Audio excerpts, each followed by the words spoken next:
Don't settle for addition when you have the opportunity for multiplication. The best way to do that is to ask the question on a regular basis, how do things fit together? I think a lot of us spend time kind of doing one-off experiences or creating one-off moments or giving our time to things that seem disconnected from all of the other things that we're giving our time and attention to.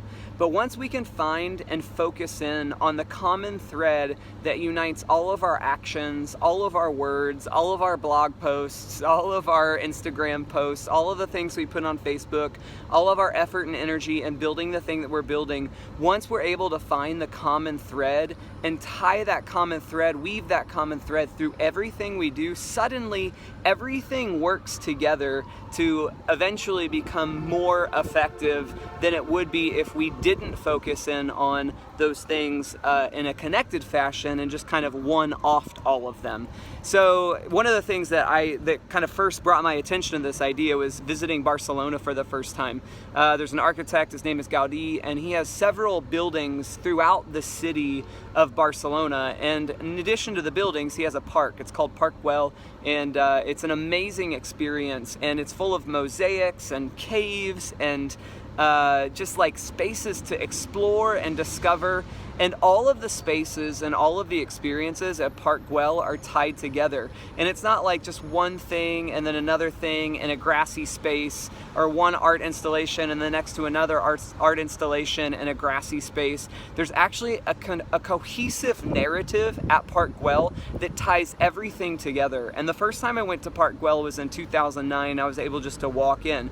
But when I went back just a couple years later, for the second time, we walked up, and it was actually, now at this time you had to reserve a ticket and come back at a specific time, because the park over time has just grown and grown and grown in its popularity. And it's because I think Gaudí created this cohesive narrative. And so it's not just another park that people go to, it's an experience that is to be had, and everything in that park amps up the level of effectiveness and meaning of all the other things, because there's a through line, there's a narrative to the park experience.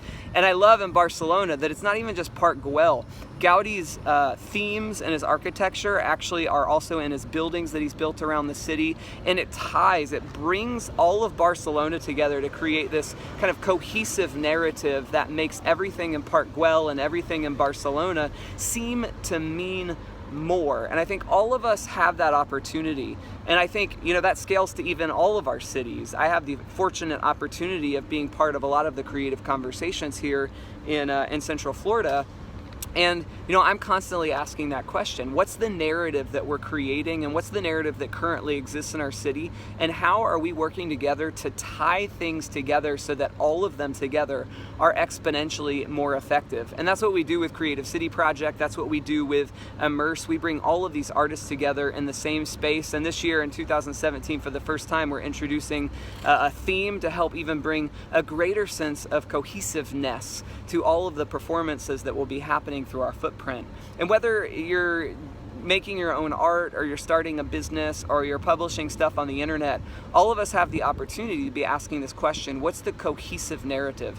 And I think once we have the ability to begin asking that question and answering it and thinking in a broader sense, everything that we do becomes exponentially more effective, because it's attached to all the things that we've done already and all the things that we'll be doing again in the future. So be thinking about that. How can you create a narrative and a through line for all of the things that you're putting your effort and energy into?